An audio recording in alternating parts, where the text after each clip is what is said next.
Well, welcome back to video 2 of Meagan's board. In a minute we're going to be taking it out of the clamps. We're going to find out what kind of board we made ourselves, and then we're going to start the first of many sanding parties. So we're going to be creating a lot of man glitter. Oh, that's better known as sawdust to a lot of people. Hang on, we'll be right back.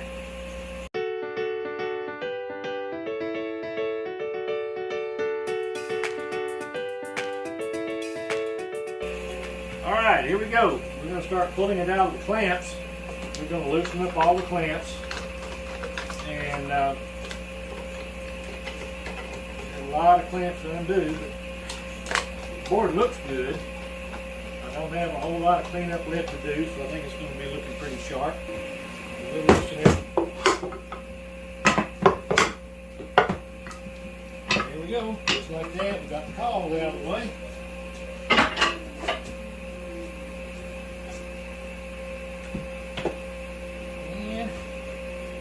Down the board, looks pretty flat there. Looks nice and flat there, so we've got ourselves a good board. That's what I want to see. So got a little bit of cleanup left to do, which I knew I'd have some, and we'll get that taken care of here in just a few minutes. So hang on, I'll be right back after I get through cleaning up. Alright, next step in the process, we're going to go ahead and run the cutting board through the planer, and it's going to help clean up things right quick and get the board flatter a whole lot quicker. I'm going to crank up my vacuum system and the planer, and they're both very loud. So I will definitely have on headsets, and I will turn on you guys some music. So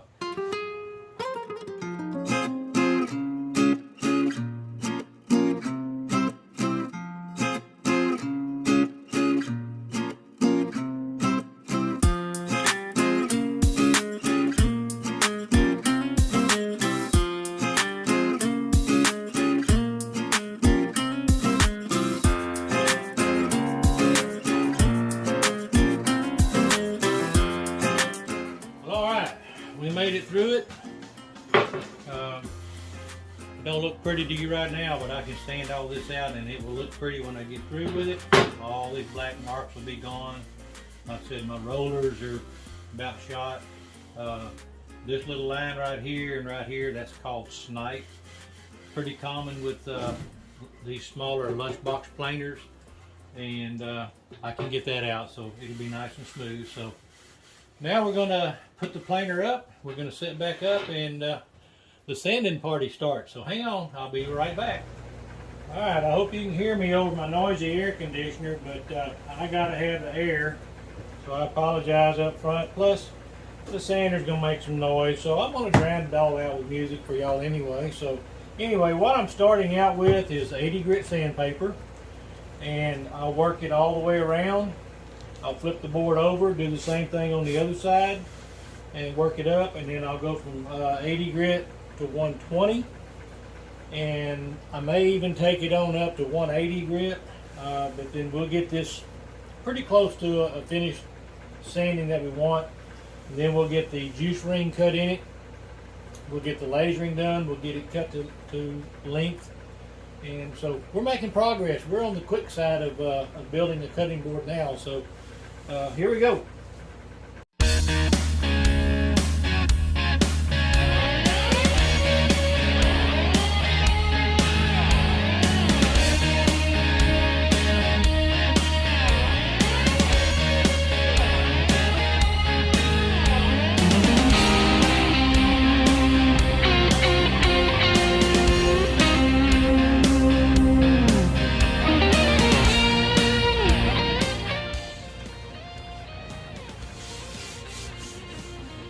A little bit more I'm going to work right here, but I'm going to flip it over and go ahead and start on the other side and work that side in. Then I'll come back and we'll hit it with the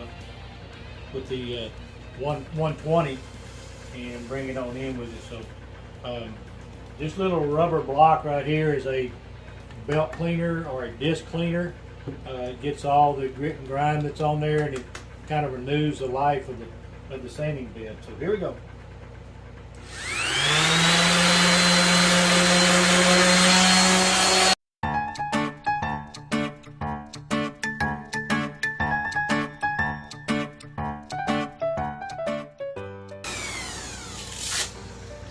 I'm going to go ahead and change out pads. This one's just, it's got enough work on it. It's kind of lost some of its ability to really get after it. So put a new one on there and we'll pick right back up.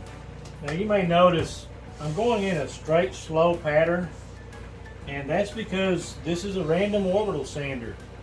You don't need to go, you see a lot of people doing this, all the machine's doing it. Don't overwork it, let the machine do it. Just take a nice slow pattern. I'm only exerting enough downward pressure on the sander to hold on to it, keep it under control. I'm not pressing down hard on it. Let the sandpaper do the job, let the sander do the job. Why work hard? Got machines to do it. And by the way, I'm one of these weird nuts. I love to sand. Here we go.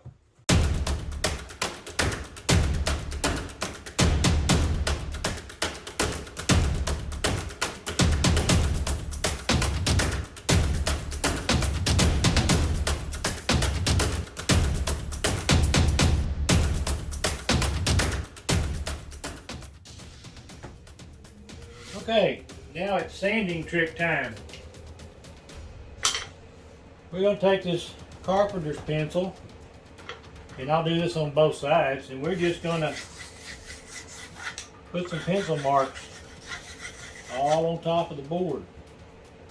And the reason for that is we'll go back and we'll sand on this board until all these pencil marks are gone, and then that way we know we've taken off a full even pass on the face of the board we're working on, and that helps us maintain a fairly flat board. So again, just enough downward pressure to keep the sander under control, and let the sandpaper and the sander do the work. So I'm going to clean the bottom of the disc again, and then we'll get after it.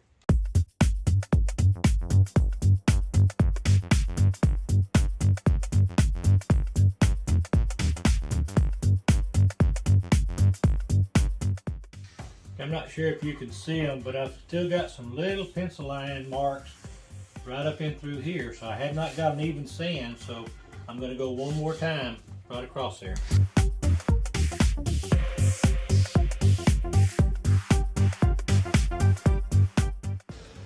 Alright, all the pencil lines are gone. We're getting it pretty flat and smooth.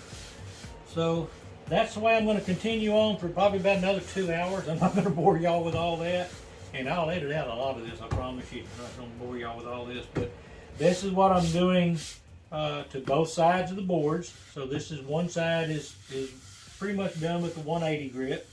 I'm going to flip it over on the other side, and I'll do my pencil mark again, and then I'll get after it, and we will pick back up tomorrow with the rest of this sanding party. I love to sand. It does not bother me. I'm weird. Most wood carvers, woodworkers, they hate sanding. I love it. I've always loved sanding. But anyway, this will be a wrap for video number 2 of Meagan's board, and tomorrow we'll be a lot further down the road, and we'll be ready to go ahead and trim the board to the final length that we want to work with. We'll get the juice ring cut, and if everything goes right, we'll actually get the laser engraving done tomorrow too. And then we go into yet another sawdust sanding party, man glitter. So thanks a bunch, and I will see you tomorrow in video 3. Have a good one.